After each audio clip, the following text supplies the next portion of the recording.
welcome to episode 10 of Popcorn and Prosecco, where we give you a full half hour of movie talk, whether you like it or not.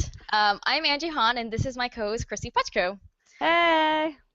Perri's out again this week working on her movie Child Eater, and I'm sure we're going to tell you all about it later on. But this week, we're going to cover the Tribeca Film Festival, the summer movies we're looking forward to, and then Transcendence, the directorial debut of Wally Feister, Christopher Nolan's DP. So that should be fun. Kristy, do you want to take it away with Tribeca? Yeah, so the Tribeca Film Festival is one of the less prestigious festivals. It's not Toronto, it's not Cannes. But what's exciting about Tribeca is that they work really hard to give you a wide array of interesting films.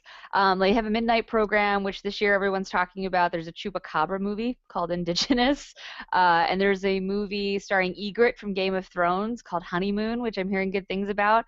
Haven't seen it yet, very excited. And Zombievers is on that slate, which is what it sounds like, zombie beavers. People are like, it's a damn scary movie, because dams. And then, yeah. And then there's there's a selection that's more geared toward like celebrity-centered films, but not like huge celebrities. Though there's a Robin Williams film this year, but there's like About Alex, which I think sounds really interesting. And About Alex has like a bunch of TV stars like Aubrey Plaza and Jane Levy and Max Greenfield from New Girl. And it's being described as the big chill for this generation, which I have to admit has me intrigued. I'm gonna go see that soon, so I'm very excited about that. But there's a bunch of other things like Every Secret Thing, which people are talking about, and there's some stuff from Sundance, like Love is Strange, which is a gay romance between Alfred Molina and John Lithgow. Sorry, guys. Angie and I have literally been watching movies all day, so I'm a little but it's and the one I love, which Angie and I both saw, we're not allowed to talk about yet, but that has Elizabeth Moss and Mark Duplass. And I feel like you can tell from that alone, it's pretty worth seeing. So there's a lot of great things to see at Tribeca. It's actually kind of like, I always feel like a kid in a candy store there, because there's screenings all around Lower Manhattan, and they're just going on all day and all night, and it's just it just seems like your options are just all over the place. Like do you want to go see like a really arty movie, or do you want to go see something kind of more fun and mainstream? Like they've got an Irish comedy called Bachelor Weekend, which is like, it's like a hangover movie from Ireland. And so it's kind of anything you could possibly want to see. There's some really like intense dramas, there's some really like mind-bending films, and then there's short film programs too. So and there's Zombievers. And Zombievers. And there's some really great documentaries in here. I always see great docs at Tribeca. Tribeca kind of is most known for getting really great documentaries. And this year I'm already hearing a lot of buzz on Art and Craft, which is about a guy who forges paintings, makes forgeries of paintings and then donates them to museums as if they're the real thing, which is fascinating. So that's something else I'm looking forward to. The festival just started, so Angie and I haven't had a chance to see a lot of stuff yet, but we wanted to tell you guys about it because there's a lot of reason to be excited. And also some of the movies are either on VOD already or will be eventually, so it's good to know about. Yeah, I've heard really good things about Art and Craft, so that's definitely one of the ones that's on my radar. And obviously I'm really curious about In Your Eyes, which is the one that Joss Whedon wrote. So I'm dying to see that one. Today I just saw Start Up, which stars Ben Mendelsohn and Jack O'Connell, and it premiered at, I want to say, I don't know, it premiered at a different festival already, got really good buzz, and it's a movie that I probably can't talk too much about it, but it lived up to the hype. So I don't know. I think Tribeca is off to a great start, and I'm pretty excited. Yeah, I saw a movie this morning that I'll talk more about later, but I really loved it. I did not expect it to be quite as I thought it was going to be a comedy, and it was not, and I cried a lot. But that's okay. It just, my only regret was that I was like digging through my bag for tissues like some little animal. I was just like, don't look at me. But yeah, so I think we'll probably touch back on Tribeca at least a little bit once we've seen more things, but we kind of wanted to just get it out there that Tribeca's going on, and so follow Angie and I on Twitter, and you'll be able to keep up with that a little bit more.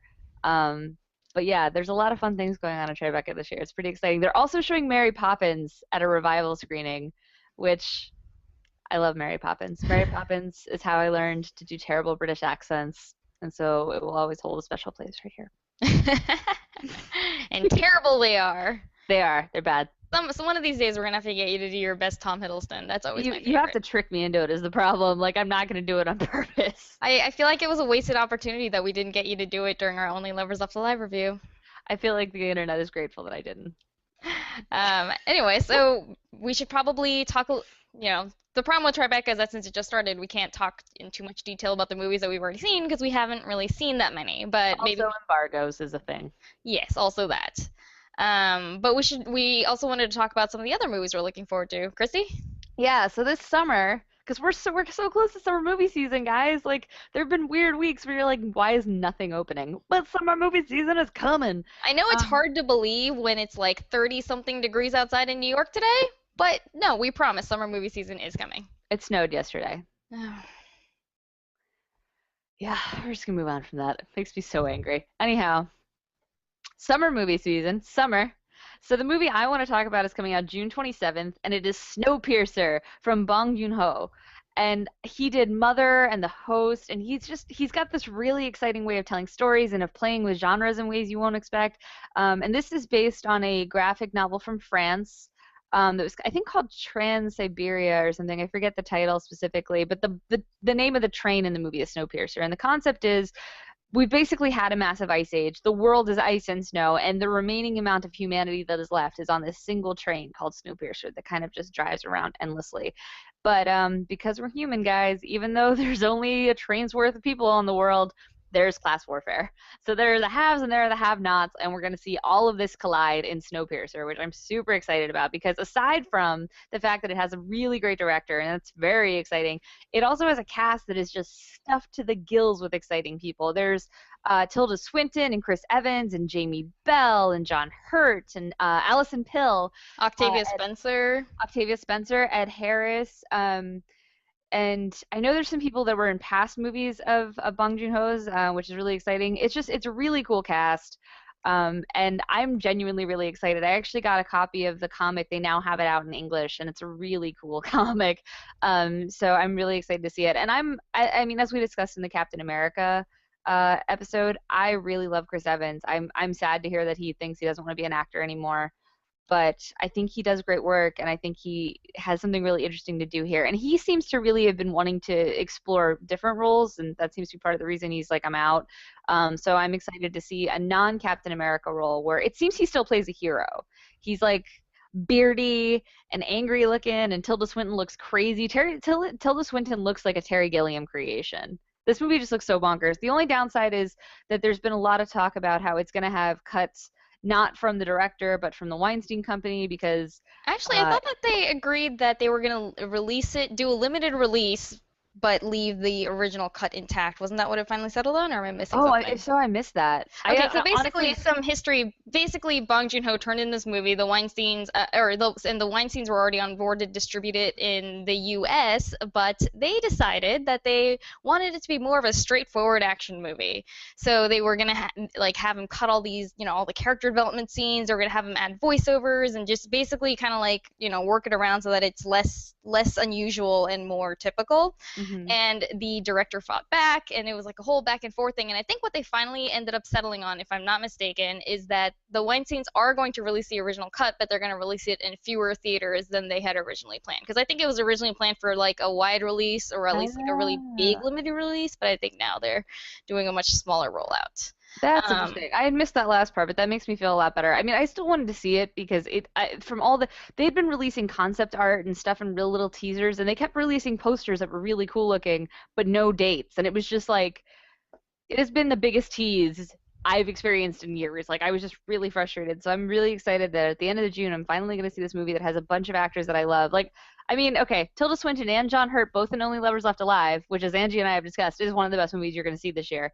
And Chris Evans, who is just wonderful. Like, I'm really excited. I don't think there's a way that this movie will disappoint me. I'm genuinely very pumped about it. Yeah, I mean, it's one of the movies that I'm most looking forward to this year as well. But I do, before we move on from this, I do want to point out the irony of you picking Snowpiercer as a movie you're looking forward to when literally, like, the sentence before that you were just bemoaning how it was That's true. snowing the day before, and now you're like, summer movie season. I can't wait to watch a movie about how everyone is cold all the time. It's a fair point. It's a Yeah, fair so point. that's a little weird. So my summer movie picks are a little bit more, not a little bit more. They are much less off the beaten path. They're much more the kind of things that you think when you think summer movies. Basically, two of the movies that I'm really looking forward to this summer are X-Men: Days of Future Past and Guardians of the Galaxy. Fucking superhero blockbuster movies. It's like the most typical thing you can ask for. But Guardians of the Galaxy to me, that one honestly, I think Guardians is going to be better, and that one I'm really looking forward to because I feel like I like Marvel. I liked Captain America. I mean, you guys Hmm. heard us talking about it, but the Marvel movies are very consistent, which is a good thing, but it's also a bad thing. I mean, it's a good thing in that, you want this world to feel cohesive, so it works toward that, but it's a bad thing in that it starts to feel a little bit like, okay, now we kind of know what to expect. This is a Marvel movie. And Guardians of the Galaxy is the first thing in a while to come out that feels like, oh, I genuinely don't know what to expect from this. This feels really different and unique and fun. I think that at least based on the trailers we've seen so far, the tone is completely different. Like the kind of characters you see in it are completely different. So, I mean, yeah, at the end of the day, there's a limit to how different it can be because it's still a Marvel movie, but I am looking forward to like, exploring a whole different corner of the Marvel universe than we've seen. And so I think that looks really promising. I think And it's the also interesting because a lot of people don't know anything about the comics. Like I certainly don't. Oh, I And so don't I think either, that's honestly. part of, like from what I understand, it's a purposely much lesser known comic series. So I feel like that's actually advantageous to the franchise because they can kind of take us on an adventure, one, we're not anticipating, and two, that like there are not going to be so many fans outraged if they're not super beholden to the original content, which I Yeah, feel like it's not might be like when cool. you try to reboot Superman and everyone and their mother has He an doesn't have a opinion. curl on his head. What are we Right. doing? Like they have a little bit more leeway with this. And not to mention, but since you brought up the characters, the cast is also great. It's got Chris Pratt, who I already love from Parks and then love even more from the Lego movie. It has Zoe Saldana, who is apparently the go-to person that you call when you're like, we need a pretty chick in a space movie. Preferably when she It's has painted skin. Like right. literally, she's blue, she's green. She's Star Trek, Avatar, Guardians of the Galaxy. Anytime you need a woman of color to shoot off into space, and sometimes it's like literally a woman of color, like Color a weird of color, aquamarine. right? Then you call up Zoe Saldana, and she's in this, and she looks fun. And you've got Bradley Cooper and Vin Diesel. I don't know. I think that it looks really promising. I'm really excited. My enthusiasm for X-Men: Days of Future Past is a little bit more measured because I'm not sure that's actually gonna be very good. The trailers have been kind of iffy. They look a little sloppy. It's so much stuff. I've enjoyed all of the X-Men movies enough when I saw them, with the exception being the Wolverine Origins. Like that's garbage. But the rest of them, like I liked enough when I saw them that I was like, that was fun. So I'm certain I'll have fun at Days of Future Past. But watching the trailers, I just don't understand. It seems like way too much plot and way too much going on for a movie. So I'm It kind of absolutely does, but the thing is, it's weird. This is a movie that I'm really excited about and looking forward to, but that I am not at all certain is actually going to be any good. So it's a movie that I'm kind of anxious about. so basically your anticipation is high, your expectations are not necessarily. Yeah, like okay, so like Guardians of the Galaxy, I was just talking about like, I'm looking forward to it and I fully expect it to be a good movie. X-Men, I'm really like curious about it. I'm excited about it, but I'm also like really worried it's not going to be that good. But I loved X2. That was like one of my favorite movies for a long time. So, and this is Bryan Singer's big return to the franchise, so I can't X2 not be has my curious. I'm with you. X2 has my favorite line in X-Men movie ever, which is when Magneto is just super catty and says to Rogue, "We love what you've done with your hair." Yeah, that's another reason to look forward to X-Men Days of Future Past because it has Patrick Stewart and Ian McKellen, and if you have been on the internet at all in like the past 6 months, you know that they are the world's best friends. I love them. I love them Yeah. so much. I just want them to keep doing what they're doing. They don't even need to have a TV show. Just keep going to Coney Island and taking selfies. I'm into it. Yeah, no, I don't understand why they're not just doing that. I love them. Anyway, Not but because yeah. they're doing that right now. So those are the two movies that there are many other movies I'm looking forward to, but those are two that are pretty high on my list for this summer. And now that we've talked about the movies that we're looking forward to at Tribeca and the movies that we're looking forward to this summer, let's talk about a movie we have actually seen, which, if you couldn't tell by the way Kristy just rearranged her computer screen, is Transcendence. I'm gonna talk so they can see. I got a T-shirt. It says Transcendence is our friend, crossed out end. You're welcome, Internet. Mind Yeah. Google's blown. Yeah, I was no, gonna that wear is. this T-shirt, but it's so big. It's so much bigger than I am. So it's set dressing, guys. You're welcome. Yeah, Um, it practically looks like a bed sheet behind you. it does. It's an extra large. Oh, good God. Yeah, that's Yeah. cool. I I'll mean, wear it. I know that you people on the internet, many of you have not seen Kristy in person, but she is decidedly not an extra large. Someone suggested I wear it as a cape, which I like. Oh, I like that That'll be too. really classy. Well, I'll run around Tribeca with a cape that says Transcendence on it. I love Um, that, but anyway, the movie also has a plot that doesn't involve capes, despite our really our wonderful little it's late, guys. Sorry. so Angie's gonna explain Transcendence. I'm gonna try. So transcendence is basically what the rest of the universe calls the singularity. In the movie, they call it transcendence because, I don't know, probably because it allows them to do more weird things. Basically, Johnny Depp is a scientist who's come really close to achieving like fully sentient AI, and these anti-technology extremists don't like this very much, so they attack him. They are Um, Luddite terrorists. That's what they yeah. call them. Yes, like one of them has like a tattoo that says unplug, which made me wonder because aren't tattoo needles usually plugged into something? But, I They're don't know. just against like new. It's whatever. I don't even want to get into it. They're Anyway, against like so whatever. yeah. So Johnny Depp, so these people are not happy with Johnny Depp. One of them attacks him at a conference but they shoot him, but the bullet doesn't kill him, it just grazes him. But the bullet is poisoned, so now he's still gonna die. Only it's gonna take 5 more weeks, which is exactly the amount of time that Rebecca Hall, who plays his wife, and Paul Bettany, who plays their friend, need to upload his consciousness into the machine. Which Uh, might make you wonder, why would you kill someone in a way that is so slow? it does make you wonder. You would think, because in the movie, the guy is like shoots him practically at point blank range, so there's And then really no immediately shoots reason. himself through his face, so he understands how guns work. Yes, but anyway, no, we're gonna keep talking That's about in the the trailer. plot That's in first. the trailer. I feel like that's okay to say. No, it's not a spoiler thing. It's Yeah. just if we get caught on Sorry. every Yeah. I'm stupid thing sorry. that happens, we will never finish this. So yeah, so he uploads his consciousness to the computer, and Rebecca Hall is thrilled because now her dead husband isn't really dead. He's just a computer now. Paul Bettany is a little bit more worried. He gets kidnapped by extremist terrorists. They go away. Rebecca Hall, meanwhile, and her computer Johnny Depp go off into the desert, which looks exactly like the town from Thor that gets destroyed. And then they like try to rebuild it, and no one notices, and then 2 years pass. And if this sounds like I'm doing a terrible job explaining, do not blame me. Blame the script. The script does an even worse job of explaining this. Fact. Yes. Basically, everyone's afraid that Johnny Depp, computer man, is going to take over the world. That's effectively Yes. the simplest way to explain it. Yeah, and so then 2 years later, he's almost there, basically. He's practically omniscient, he's practically omnipotent, he has this nanotechnology nonsense which allows him to do basically anything, unless the plot is like, oh, it's actually more convenient for us if he suddenly is severely limited, but It's basically computer sorcery. Like in any other genre, you would just be like, because magic, but because it's science fiction. The yeah. answer is always because science, except that if you actually have an appreciation for science or computers, you will probably be really angry at this movie. Or if you are a person that is capable of thought. If you are a sentient If you've machine, turned you would on a probably computer. hate this movie. Yeah, seriously. I mean, Um, I took actually a friend of mine who he's an IT, he works in IT, and I took him because I thought he would enjoy the movie. He did not. He was he was just fuming the whole movie.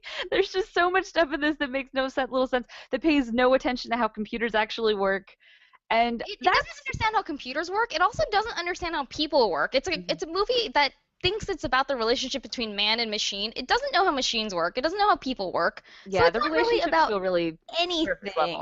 I mean, There's you there. could Oh, go ahead. Go ahead. no, I was just you could excuse all the techno babble and the really like big stretches and suspension of disbelief. You could excuse that if you were like on the journey and just like whatever. So a flex capacitor, a DeLorean, fine. Like it doesn't matter if that shit makes sense because we love it and we don't care. Or like a shark exploding at the end of Jaws.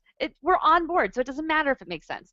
But like Transcendence never gets you on board that way because the characters are so cardboard that like you just don't care, and it is a painfully slow movie. The trailer's trying to make it seem like it's an action movie, but nothing action oriented happens until like maybe the last 20 minutes. And then the big action climax, without getting into spoilers, is it's so half-assed that it genuinely does feel like they didn't really want to have one, but they're like, well, I don't know, we have It's to a have one. summer movie. So yeah, I guess so. Let's just toss that in there. It's very half-assed. It's not exciting. I don't understand the point of it at all. I don't know. I mean, first and foremost, my problem with this movie is that it's just fucking boring. Agreed. It doesn't make any sense. None of the characters are interesting. Nothing the characters do make sense. I feel like maybe they thought that. I feel like maybe the filmmaker and the writer thought, oh, it's automatically interesting to have a guy upload his brain into a computer, but it's not. First of all, it's been done before, and like second of all, it's just I don't know. I mean, I know it's not real, so why do I care? Yeah, I mean, especially because the whole thing is supposed to be the concept of what if artificial intelligence went rogue, which is, of course, something we've seen in Terminator, and there's just a bunch of movies about it. I mean, hell, Her does that, but Her decides not to be scary about it, and Transcendence doesn't and tries to be like both Her and scary because like it is There, supposed to be. there's yeah, there's some question of like whether the machine really loves her, which is a line someone Someone actually says says because it's that kind of movie, and I literally face palm while I was in theater.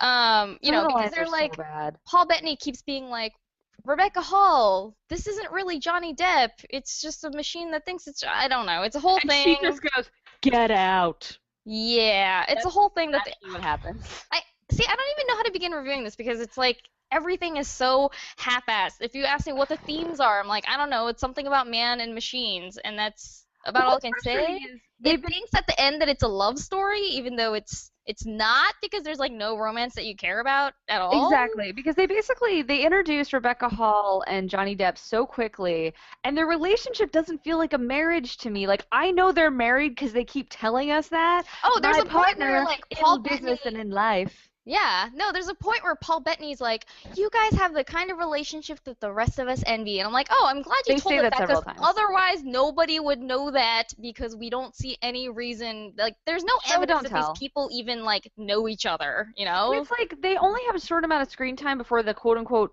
action of the movie, and by action I mean the plot gets going, where the thing that you see in the trailer where he gets shot in the stomach, like that happens relatively quickly.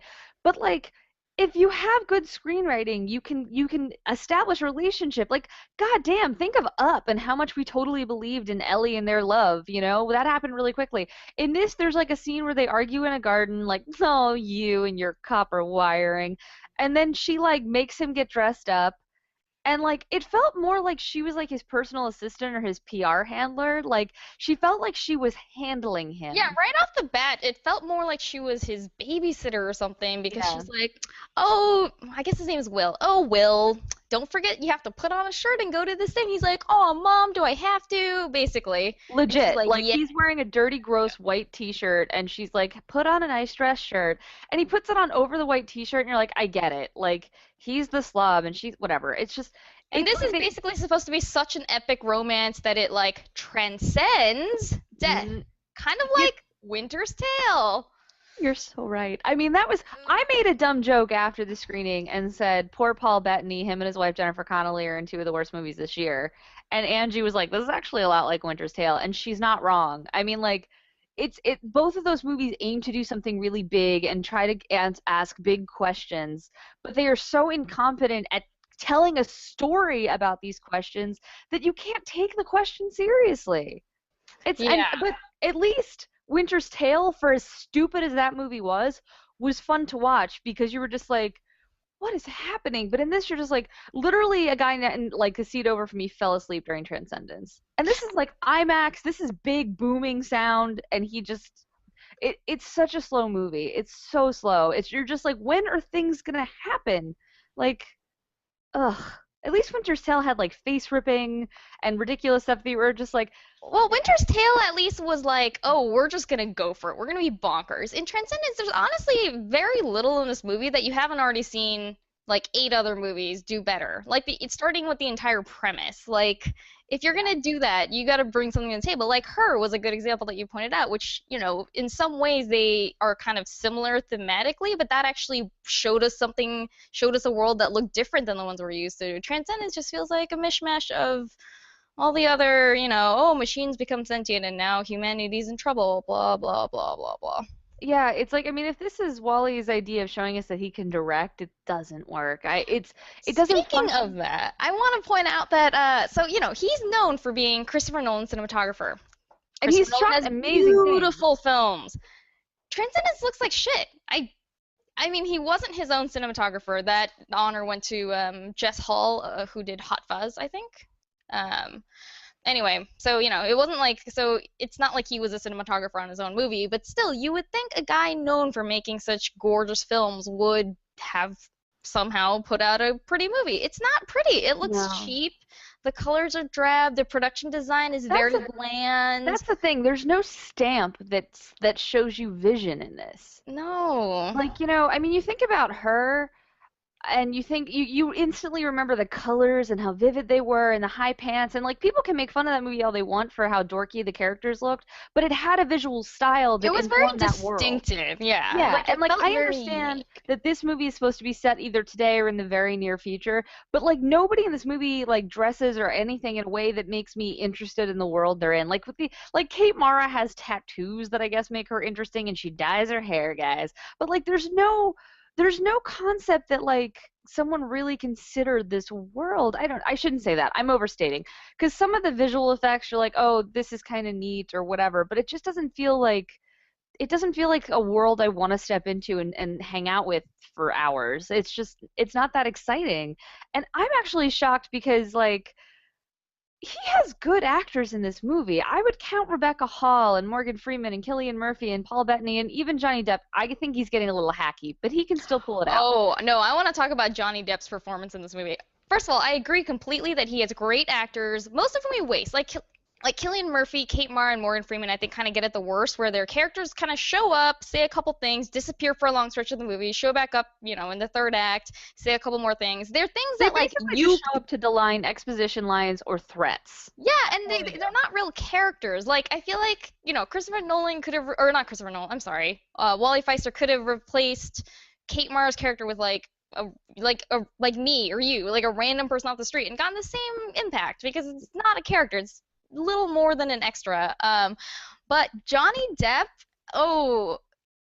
I think this is the movie that finally made me be like, I don't think he's got it anymore. Like in the Killed my first crush. He killed it. I've had a crush on Johnny Depp since I was really young because all of us did. I mean, Well, because he used to Crybaby. look like, just Google young Johnny Depp and you'll understand. Word. But like in this, the character of Will becomes such a creeper, and it's supposed to be because like they can't tell if he has emotions or if it's all just thought, and what does that mean? Is the brain separate than the soul? These are all things the film dabbles in but never explores in a really in-depth or interesting way.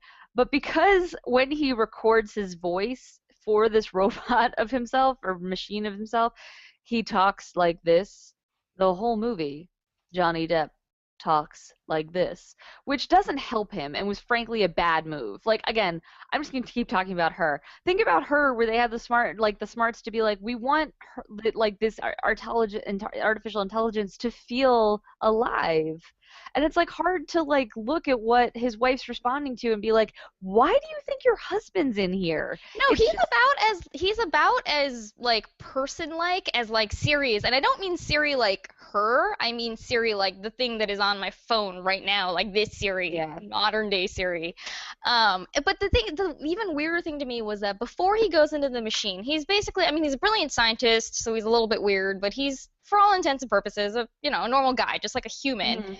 And that it was like the least convincing Johnny Depp performance I've ever seen. I do not think he is capable of acting just a person Yeah. anymore. Like I feel like he can only do now roles that require him to be like really weird, that require him to have crazy wigs and like heavy makeup and if he's not doing that, I think he's honestly at a loss because it felt to me like in the beginning of the movie when he's playing an ordinary guy, it really felt like an actor who has no idea how ordinary people act, trying to act like an ordinary person. It was kind of like when you watch those like really rich politicians trying to pretend they're like salt of the earth people, and they're like, yeah, people eat hot dogs. Like like it was like Yeah. that kind of thing. Like it was like in quotation marks. It was so bizarre, and I think that was the moment where I was just like, you know And what, like, this is the turning point for me. Like for me, no, I'm totally. out of chances to give this guy. Well, it's also just like because he talks like that all the time, like it's hard to get on board with the romance. And I know the whole time we're meant to be questioning, like, is this him or is this a computer program? But like, I never felt like I was like, how does she not feel unsafe all the time? Especially because eventually she builds this house where he is on every wall. Like every wall is a screen, and he is always around her. And like, I am in a loving marriage, but there are times where I just need to be in a room by myself. Like that was actually the most emotionally honest moment in the movie is where she's trying to have dinner and he keeps talking to her through the wall and she's like, "Can you just not right now?" And he shuts off all the screens around her so she's just in a dimly lit room eating her meal. And it actually looks quite peaceful. And then he's like, "Is that better?" And she's like, "Yes." And it's so passive aggressive. But I was like, that actually felt like they had a relationship that I understood because every other scene is like her caretaking him or her being like, "That's not how humanity works." And it just, she doesn't feel like a real character. I actually have a question for you, Angie, because like I genuinely don't know who is the protagonist of this movie? I was actually wondering the exact same thing. I don't. I, because like I want to be like, oh, it's Johnny Depp, but it's not really, because he's not really. I He's guess his more of a actions plot device drive the than he movie, is. but yeah, he's more of a plot line than a character. It's not really Rebecca Hall because she also isn't really that active. It's not Paul Bettany because he disappears for a long stretch of the film. I think that that was one of the problems with this movie is that there's just no character that you can sink your hooks into and identify with and just go along with them for the ride. Like Yeah. Paul Bettany, I think did the best job of actually creating a character out of this script, He's but the most convincingly human because he has character. conflict. It's not just because every other character has like one thing that they believe and they just keep saying it. Like Kate Mara's character is like technology is the devil and that's her whole thing. And then Will's like, I want to create the world that my wife wanted. So like he's just dedicated to like doing all the things he thinks she wants. She just wants to be with him even if it's weird computer screen version him. But it's like that's not how people work. Like it's how a script should work where someone should have a central motivation. But if you're going to write a script about the difference between technology and humanity, you have to recognize that humanity has conflict. Like Paul Bettany's character wants his best friend back, who is Will Castor, the character that Johnny Depp plays, but he also is concerned about what it means to act like a computer can be a person's effectively soul. Like the question is your brain is your the way you think what your personality, what your I soul think is? you've already put more thought into that than into just like wording that question than this movie actually puts into I that mean, idea. that's the thing. They don't express these questions in an articulate manner, and so it gets lost. And it's just a shame because that's the most interesting thing about this movie are these questions where like, because I actually saw something on the Daily Show a couple of days ago where they were talking about the idea of like, you could potentially never die. If they could record your brain patterns and recreate it on a computer, if you believe that your identity is your consciousness, then you could exist forever. Right. And that's a really cool concept. That is something that I want to see a movie about. But that's not what this becomes. No. I want to go back. 'Cause you mentioned Paul Bettany. The other thing that he brings to the movie is that he and Rebecca Hall have the most believably human relationship out of any of the characters, and weirdly, the movie does nothing with it. Basically, Yeah. it's so like Rebecca Hall and Johnny Depp are married, and he's their friend, and it kind of I don't know if it's just like the way they play it or whatever, but it always feels like Paul Bettany kind of has a thing for Rebecca Hall, but he can't make a move because Johnny Depp is also his friend. And there's just so much like weird tension there. It's like the way that they interact with each other and the way that they like look at each other, and the script does nothing with it. There's also It we discovered that there's a weird thing with names in the movie where they don't properly like identify people by their names. So they'll start talking about people and like you could hear people in the theater going, "Wait, who is that?" Like someone was like, "What happened to Martin?" And my friend was like, "I have no idea who Martin is." And then at one point he's like, "Oh, we met in Sam's class." And I was like, "Is that the Paul Bettany character?" And then they said his name. I'm like, "No, who the fuck is Sam? Why are we talking about Sam?" Like it's just it's so like it feels like an outline for a script. It's confounding that someone looked at this script and was like, "Yeah, we're gonna put tons of money behind this movie." Yeah, it's really. I think what's really frustrating is that it's. I mean, as we've pointed out over and over, there is a better movie in here somewhere. This is not a good movie. I mean, I'm not gonna say like, oh, I actively loathe this movie. This is the worst thing that ever happened. Somebody like, like take Wally Feister to prison or something like that. I don't like, it's not a movie that made me like genuinely furious at like how horrible and like nasty it is or anything. It's just a movie that I'm like, I literally can't think of a single reason to ever tell anyone you should watch this movie. Because most movies, even the ones that I don't love, I'll be like, oh, like it wasn't my thing, but if you like that kind of humor, you'll like it. Or like, oh, it wasn't like my cup of tea, but this actor puts in a really good performance that's worth checking out. This Sure. one, I'm just like, I mean, it's not the worst movie I've ever seen, but if you were like, give me one reason to watch it, I'd be like, I actually completely agree with you. Like, I'm not like offended by it, so I can't say I hated it. But like when it ended, I was just kind of like, well, that happened. That was a movie. yeah, It's just, it was I was shocked at how boring it is. it is You have an interest, incredibly boring. yeah, you have an interesting concept. You have a cast that's exciting. How is this movie? And it's so slow. And it's just like like Angie mentioned that 2 years passed, and they literally are just like 2 years later, and you're like, They don't even bother giving people different haircuts or anything like that, which is like no, usually no often one. like movie shorthand for like time has passed. Now Oh, Paul Bettany Travolta's gets a beard briefly. Oh yeah, I don't know. I feel like Yeah, that's he it. can That's probably it. grow that in like a week, so I don't really Exactly. even know. Anyway, It feels the whole movie. I don't want to say it feels lazy. I just feel like it thinks it's way more profound and way more sophisticated than it is, which is really ultimately insulting to audiences. Like if you're going to see this because you think like, oh, it'll be like Inception, no, no, it is not fun. It is not exciting. There's nothing here you haven't seen before, and it's just so damn dull. Like I don't it's know. I mean, in conclusion, to sum up my thoughts overall, I basically felt like this movie was a really bad version of Inception. It wants to be Inception. It might even think it's Inception, but it's Inception if someone without any of Christopher Nolan's talent or what makes Christopher Nolan's movies work tried to make it. It's like if you think his movies are a little bit cold and clinical, this has even less humanity in it. If you think that he is humorless, this has even less humor in it. If you think that he's pretentious, this is even more, maybe yeah. it's not more pretentious, but the gap between what it thinks it's doing and what it's actually doing is much bigger than in like a Christopher Nolan movie. So I don't know. That kind of sums up my thoughts. What about you? Any final? Yeah, don't see this movie. I can't think of a single reason to tell you to pay it to see it in theaters. I mean, it's in IMAX, but there's not anything that you need to see on IMAX It's in this not a good movie. looking film as we discussed, so it's not even the kind of film where you're like, oh, but in IMAX it'll at least look cool. It's not shot in IMAX. It doesn't even look. I saw it on IMAX, but I suspect that it won't even look that good on a regular screen, let alone an IMAX screen. So Yeah, if you want some good cinematography this week, go see Bears. Disney's Bears. It's fun I and it bet has it feels beautiful more warm cinematography. and human than Transcendence It does. actually genuinely does. I'm not joking because I they take wasn't great joking either. efforts. Yeah, they take great efforts in Bears to make the bears like they kind of humanize them by giving them this little arc and story. And John C. Riley's like, oh, look at the bear playing and whatever. Like I had way more emotions watching two bear cubs play and get chased around by deadly things than I did watching this whole human drama that was supposed to be about potentially the end of the world. Yeah. So, that sorry to end this episode on kind of a downer note because we started out being like, we're so excited about these things. And then we did see this one thing and it was terrible. Yeah, But, sorry guys, it's a rough yeah. week for releases. But Bears is cute. Yes. So if you were like, I want to watch them something about what it means to be human, watch Bears instead because they're doing a better job at it. Apparently. I haven't seen Bears. Yeah, Kristy, you want to take us out?